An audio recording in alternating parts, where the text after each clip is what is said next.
মিথিলা জুঠাই খুলুমবাই আৰু নমস্কাৰ শ্ৰদ্ধা ৰাইজ আজি আমাৰ মাজত উপস্থিত কাৰ্বি আলং স্বায়ত্ত শাসিত পৰিষদৰ মুখ্য কাৰ্যবাহী সদস্য ডক্টৰ তুলিৰাম ৰংহাং সন্মানীয় মন্ত্ৰী নন্দিতা গাৰ্লোচা লোকসভাৰ সাংসদ অমৰ সিং টিছু বিধায়ক ৰূপ সিং তেৰণ দৰ সিং ৰংহাং আমাৰ কেএচিৰ ডেপুটি চেয়াৰমেন অভিজিত ক্ৰ আৰু আমাৰ মাজত উপস্থিত হৰেন সিং বেডাঙৰীয়া প্ৰভাত তাৰু ডাঙৰীয়া উফিং মাছলাই ডাঙৰীয়া পৱন কুমাৰ ডাঙৰীয়া জিলা উপায়ুক্ত আয়ুক্ত সাৰংগপানী শৰ্মা ডাঙৰীয়া কুন্তলমণি শৰ্মা বৰদলৈ ডাঙৰীয়াকে আদি কৰি মঞ্চত উপবিষ্ট বিশিষ্ট ব্যক্তিসকল আৰু আজি আমাৰ উপস্থিত আই মাতৃসকল আজি শাৰদীয় দুৰ্গা পূজাৰ মহাষষ্ঠী এই মহাষষ্ঠীৰ পবিত্ৰ দিনত মই ৰংখাঙৰ আই মাতৃসকলক মোৰ প্ৰণাম নমস্কাৰ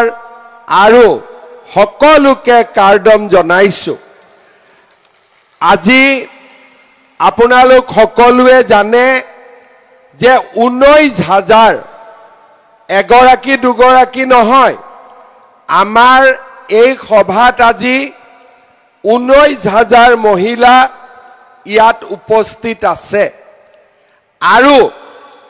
এই 19,000 মহিলাক আজি আমি কিয় মাতিছো আপোনালোকক আমি কিয় নিমন্ত্ৰণ জনাইছো যে মুখ্যমন্ত্ৰীৰ মহিলা উদ্যমিতা আঁচনিৰ অধীনত আজি আমি আপোনালোকক 10,000 টকাকৈ আপোনালোকক চেক দিবৰ বাবে আজি আমি ইয়াতে আপোনালোকক নিমন্ত্ৰণ জনাইছো আজি ভাৰতত প্ৰথমবাৰৰ বাবে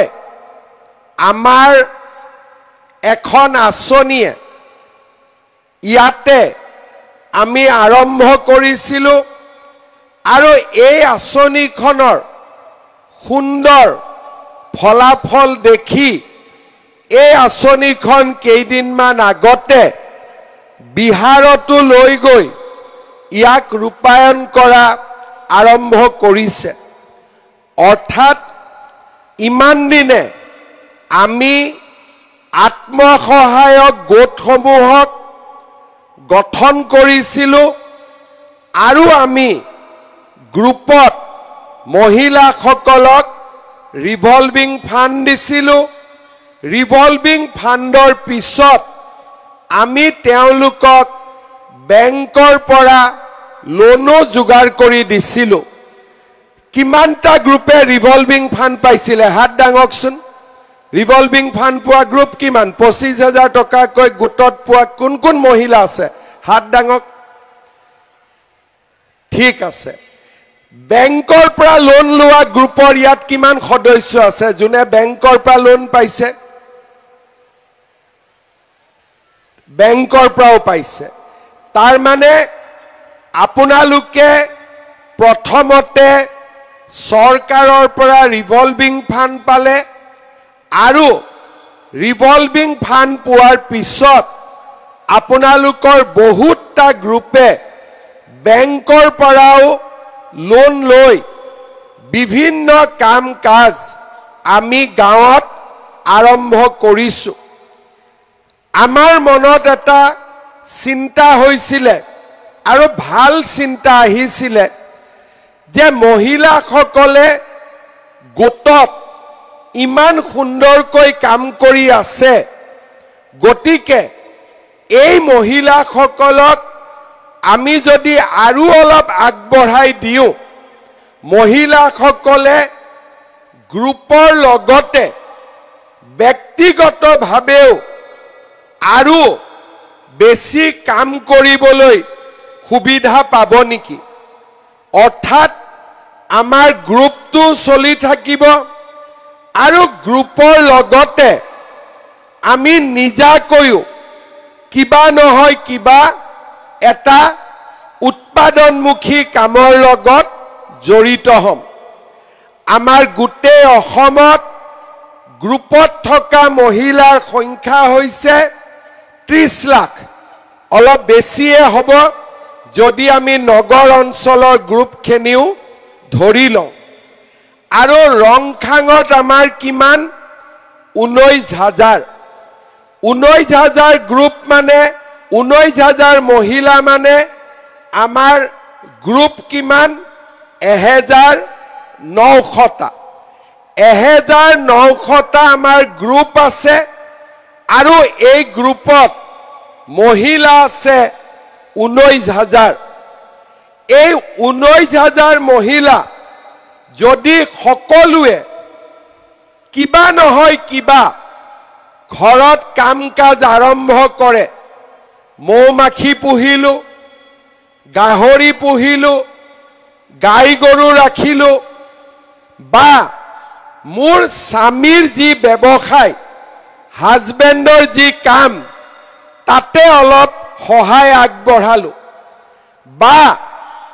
মই পোৱা টকাখিনিৰে আমি গোটটোক বা আমাৰ গ্ৰুপটোক সেলফ হেল্প গ্ৰুপটোক আৰু বেছি শক্তিশালী কৰিলো যিয়ে নকৰো কিয় যদি এই 19,000 মহিলা আমি যদি উদ্যমী কৰিব পাৰো বা তেওঁলোকক যদি ব্যক্তিগতভাৱেও আগবঢ়াই লৈ যাব পাৰো 19,000টা পৰিয়ালৰ জীৱন পৰিৱৰ্তন হ'ব পাৰে কাৰণ আমাৰ মহিলাসকলে যেতিয়া ঘৰৰ উপাৰ্জনত বৰঙণি আগবঢ়ায় ঘৰৰো পৰিৱৰ্তন হয় সমাজৰো পৰিৱৰ্তন হয় মই অলপ আগতে দুৰ্গা পূজাৰ নাম উল্লেখ কৰিছিলো দুৰ্গা মানে কি মাতৃ শক্তি মানে হল নাৰী শক্তি আৰু সমাজত যেতিয়া মাতৃ শক্তি বা নাৰী শক্তিৰ জাগৰণ হয় তেতিয়া সমাজৰ পৰিৱৰ্তন হয় আজিৰ পৰা 15 বছৰ আগতে 10 বছৰ আগতে অসমত যেতিয়া সেলফ হেল্প গ্ৰুপ বিলাক নাছিলে আমাৰ মাসকলে বেংকো দেখা পোৱা নাছিলে বেংকত পাসবুক কি একাউন্ট কি ভিও কি সিএলএফ কি আমি একোৱে নাজানিছিলো কিন্তু মোদীজিয়ে আমাক বেংকৰ একাউন্ট দিলে তাৰ পিছত মহিলাসকলক গ্ৰুপত ৰিভলভিং ফান্ড দিলে বেংকৰ লোন দিলে সপ্তাহত আমি মিটিং পাতা আৰম্ভ কৰিলো বিভিন্ন মিটিংত আমাক মাতা আৰম্ভ কৰিলে আমি ঘৰৰ পৰা ওলাই আহিলো বহুত কথা শিকিলো আৰু ঘৰলৈ গৈ আমি ঘৰৰ পৰিৱৰ্তনৰ বাবেও কাম কৰিলো আমি যেতিয়া বাহিৰত ওলাই আহিলো আমি বুজি পালো যে মোৰ লৰাটোক মই শিক্ষিত কৰিব লাগিব তাক মই স্কুলত এডমিশন দিব লাগিব তাক মই পঢ়ুৱাব লাগিব আমি যেতিয়া বাহিৰত গলো ঘূৰি আহি আমি বুজি পালো যে আমাৰ মহিলাসকলেও আমাৰ পুৰুষসকলক ঘৰ চলোৱাত সহায় কৰিব লাগিব আৰু আজি আপোনালোকে দেখিছে আমাৰ গাঁও বিলাকত নগৰ বিলাকত কিমান মহিলাই দোকান দিয়ে কিমান মহিলাই বজাৰত আহি ব্যৱসায় কৰে কিমান মহিলাই ঘৰত উৎপাদন কৰে আমাৰ মহিলা আগতে যি মহিলা ঘৰৰ ভিতৰত আছিলে সেই মহিলাই এতিয়া ঘৰৰ নেতৃত্ব লৈছে আৰু লৰা ছোৱালীয়ে স্কুলৰ পৰা অহাৰ পিছত ঘৰত পঢ়িছে নে নাই স্কুলত নম্বৰ পাইছে নে নাই ইমান বিলাক কাম আমাৰ মহিলাসকলে কৰিবলৈ আৰম্ভ কৰিল মই অনুভৱ কৰিছিলো যে আমাৰ মহিলাসকলক যদি আমি লাহে লাহে সহায় কৰি থাকিব পাৰো আমাৰ অসমৰ প্ৰতিটো পৰিয়াল উজলি উঠিব প্ৰতিটো পৰিয়াল আগবাঢ়ি যাব আৰু ৰংখাঙত আমি যদি 19,000 মহিলাক যদি আমি সহায় কৰিব পাৰো আমাৰ ৰংখাঙৰ দংকামংকামৰ হামৰেনৰ বৈঠালাংচুৰ আমাৰ খেৰণীৰ 19,000 20,000 50,000 মহিলা ঘৰখনৰ এটা শক্তিশালী স্তম্ভত পৰিণত হ'ব আৰু সেই কাৰণেই আমি এই সুন্দৰ মহিলা উদ্যমিতা আঁচনি আৰম্ভ কৰিছিলো এই মহিলা উদ্যমিতা আঁচনিৰ লক্ষ্য কি এই মহিলা উদ্যমিতা আঁচনিৰ মূল লক্ষ্য হ'ল আমি আপোনালোকক লাখপতি বাইদেউ বনাব লাগে অৰ্থাৎ বছৰত আপোনালোকে 1 লাখ টকাৰ ব্যৱসায় কৰিব পৰা হ'ব লাগে কোনোবাই মনত ভাবিব যে এইটো সম্ভৱ নেকি আপোনালোকে জানি ভাল পাব যে আজি আমাৰ অসমৰ 8 লাখ মহিলাই বছৰত 1 লাখ টকাৰ ব্যৱসায় কৰে আৰু আমাৰ অসমৰ 1 লাখৰো অধিক মহিলাই বছৰত 10 লাখ টকাতকৈও বেছি ব্যৱসায় কৰে কোনোবাই পিঠা পনা কোনোবাই আচাৰ কোনোবাই কাপোৰ আৰু কোনোবাই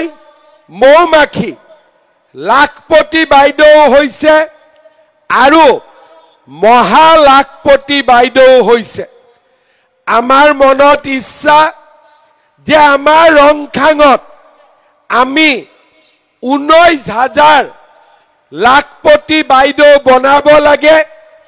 আৰু আগলৈ গৈ আমি আপোনালোকক মহা লাখপতি বাইদেউ বনাব লাগে সেই কাৰণে আজি আমি আপোনালোকক ইয়াত মাতি আনিছো আমি আজি আপোনালোকক 10,000 টকাৰ এখন চেক দিম এই 10,000 টকাৰ চেকখন লৈ আপোনালোকে সুন্দৰ কৰি কিবা নহয় কিবা এটা ভাল কামত এই টকাখিনি খৰচ কৰিব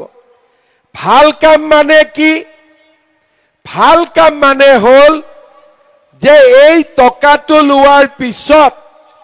10,000 গ্ৰুপটোৰ 10 গৰাকী মহিলাই 10,000 টকা পাব 1 লাখ কৰিলে কিমান হ'ব 1 লাখ টকা হ'ব বেংকতো সুদ দিব নালাগে এই 1 লাখ টকা আপোনালোকৰ নিজৰ টকা হ'ল কাৰকো লোন দিব নালাগে ঘুৰাই দিব নালাগে 10 গৰাকী মহিলাই 10,000 টকা যোগ কৰিলে 1 লাখ টকা হল এই 1 লাখ টকাৰে আপোনালোকে গ্ৰুপটোৱে কিবা নহয় কিবা ব্যৱসায় কৰিব পাৰিব আৰু একাউণ্টত 1 লাখ টকা দেখিলে বেংকেও আপোনালোকক সোনকালে লোন দিব 1 নম্বৰ 2 নম্বৰ বোলে মই গ্ৰুপত টকাটো নিদিও, মই নিজে কিবা এটা কৰিম, কোনো আপত্তি নাই। মই নিজে ঘৰত গাহৰি পুহিলো, মই নিজে মৌমাখি পুহিলো, আচাৰ বনালো, পিঠা পনা বনালো, বা মোৰ গিৰিয়েকৰ মোৰ স্বামীৰ ব্যৱসায় আছে, সেই ব্যৱসায় 10,000 টকা মই দিলো, ঘৰত ব্যৱসায়টো উন্নত হল, ভাল হল, কোনো আপত্তি নাই, সেইটো এটা কাম। 3 নম্বৰত এই 10,000 টকাটো লৈ মই কি কৰিলো, পূজাৰ কাপোৰ কিনি দিলো। সেইটো এটা কাম হ'ব পাৰিব নেকি? বোলে এটা মোবাইল কিনিলো, সেইটো এটা কাম হ'ব পাৰিব নেকি? কোনে কোনে মোবাইল কিনিব হাত দাঙক। কোনে কোনে পূজাৰ কাপোৰ কিনিব হাত দাঙক। ঠিক আছে, কোনে এই টকাটো ভাল কামত লগাব আপোনালোকে হাত দাঙক। ঠিক আছে, আপোনালোকে সবেই ভাল কামতটো লগাম বুলি ক'লে, আপোনালোকে ভাল কামত এই টকাটো লগালে ভৱিষ্যতে আপোনালোকে কি পাব? এই টকাটো যিসকলে ভাল কামত লগাব তেওঁলোকক আমি আকৌ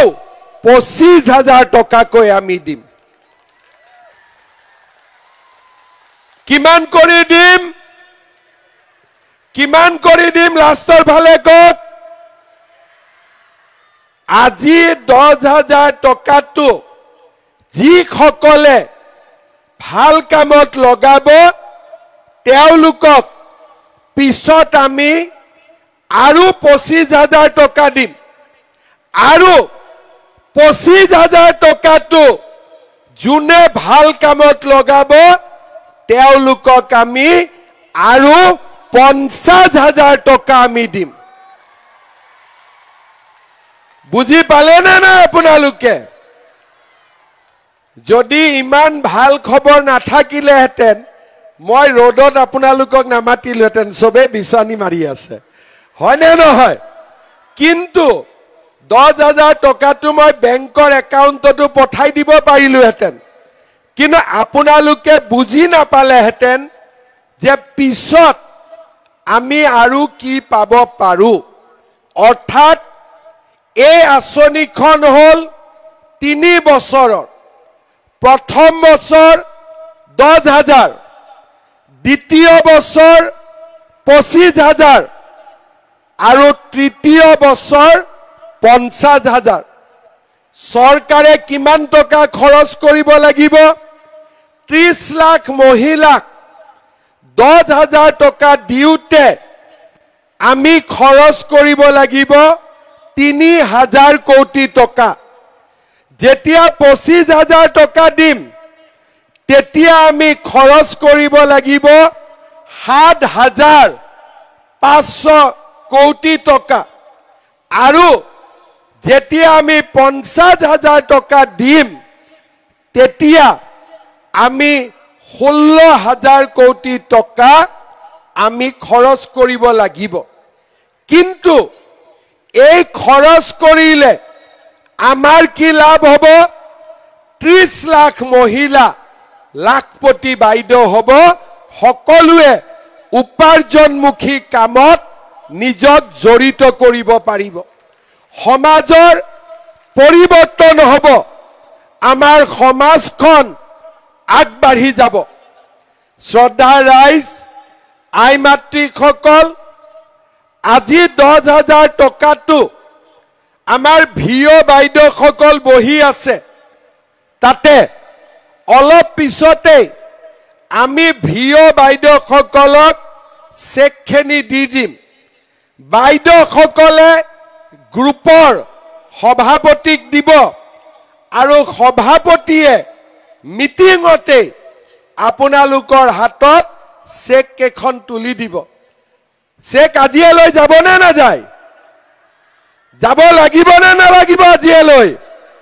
নহলে আকৌ ঘৰত হাজবেণ্ড বিলাকে ক'ব চেক ল'ব গৈছিলি ৰাতিপুৱাই খালি মুখখন লৈ আহি গলি হয় না নহয়